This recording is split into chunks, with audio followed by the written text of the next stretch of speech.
How's it going, my confident bakers? Hope you're having a fine day so far. Welcome back to another video. Today we are making a dark, soft and rich rye bread, so let's get in the kitchen and get started. Rye bread holds a special place in my heart. It reminds me of home and of my childhood. This type of bread is essential to my culture. It comes in many shapes and sizes, and it can contain a bunch of different ingredients, from whole rye flour to white rye flour, syrups like honey and treacle, fragrant seeds like caraway, dill seed and coriander seed. Some rye breads even contain carrots, and the one I'm showing you right now contains potato. I love all the complex flavors that rye breads come in. And this one is definitely complex, especially thanks to the fermented rye malt powder. It is by no means a readily available ingredient, but it's worth seeking out. I usually get it off eBay. It takes weeks to arrive, but it's well worth the wait. There is nothing like it, and there's nothing that could replace it. If you are into dark rye breads, I strongly suggest you find it. Okay, here's what we'll need for making this bread. Some white rye flour, white bread flour, yeast, salt, caraway seeds, malt syrup, a potato, the magic ingredient, the fermented rye malt powder. It kind of looks like coffee, it has a very intense flavor and aroma. And last but not least, we'll need some water. As for the equipment, we'll need a bowl, scales, a dough scraper, a temperature probe, a brush, a whisk. A spray bottle of water will really come in handy, but you can certainly get away with just a brush. I'm going to bake my bread in my Lodge cast iron combo cooker. It is one of the best tools for the home baker, especially when you're making bowls like this one. If you don't own one of these, don't worry, you can still bake this bread and it will be perfectly fine. But if you are serious about bread making, and if you bake regularly, then you should definitely invest in one of these. It will last you a lifetime and more. I'm going to proof the dough in a cloth-lined banneton. It will give the loaf a perfectly round shape. If you don't have one of these, you can just use a round bowl lined with a clean towel. Or you could make it as a freestanding loaf. Don't worry about the banneton, just proof it the right side up and bake it that way. It'll taste the same at the end of the day. Okay, let's start by preparing the potato. Peel it, cut it into large chunks, place it in a small pan, cover it with water, place it on high heat and then boil it for around 25 minutes or until it's completely soft. The potato is there to extend the life of the bread, to make it stay softer for longer, and it will also make it softer to begin with. It will give it a really nice bouncy texture. But the potato will not be the only thing at work here. We're also making a scald, and we will be using the potato water for scalding. So once the potato is fully cooked, weigh out the required amount and place the potato water back on the cooker and keep it boiling. Now mash the potato, add a portion of the white rye flour, add the fermented rye malt powder, add the caraway seeds, the salt, the barley malt syrup or whichever sweetener you choose to use, and finally add the boiling potato water to the mix.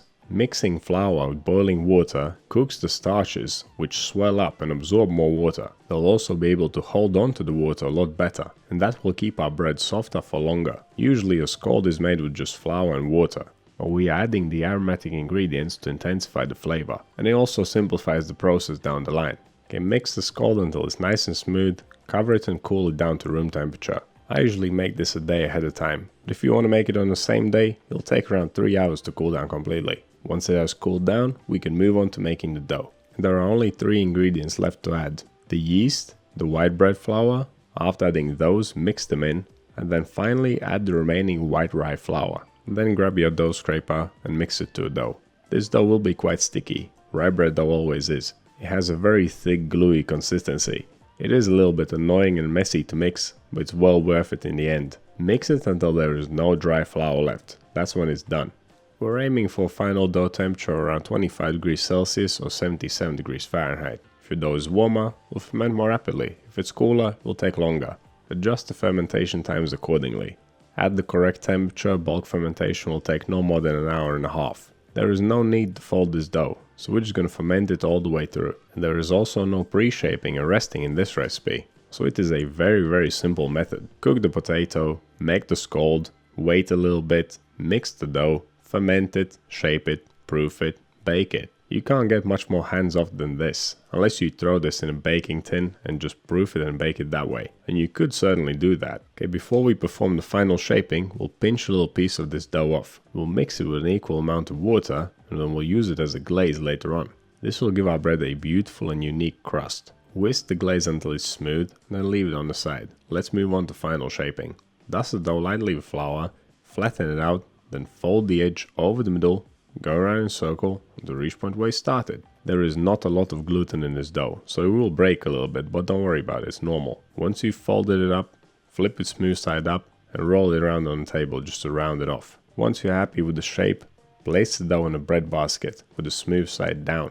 By now the dough should not be very sticky, so there's no real reason for flouring the basket. Okay, the loaf has been shaped, the glaze has been made. Now we can leave these things for the final proof, which will take around an hour and a half. During the final hour of fermentation, you want to preheat the oven to 180 degrees Celsius or 355 Fahrenheit fan on. If your oven doesn't have a fan, go for 200 Celsius or 390 Fahrenheit. And don't forget to preheat your baking vessel if you are using one. Okay, once your loaf looks nice and puffy and has developed cracks on the surface, it's ready for the oven.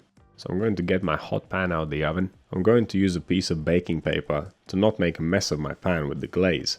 You could also invert the dough on a piece of paper on the table and leave the pan in the oven whilst you're glazing the dough. But I decided to place my dough straight into the pan and work with it that way. Brush the glaze evenly all over the surface. Make sure to use up all of it. This is one of the more unique glazes that I've ever used, and there are a bunch of other glazes that you can use in bread making. In fact, you can find a full video about those in the Principles of Baking playlist.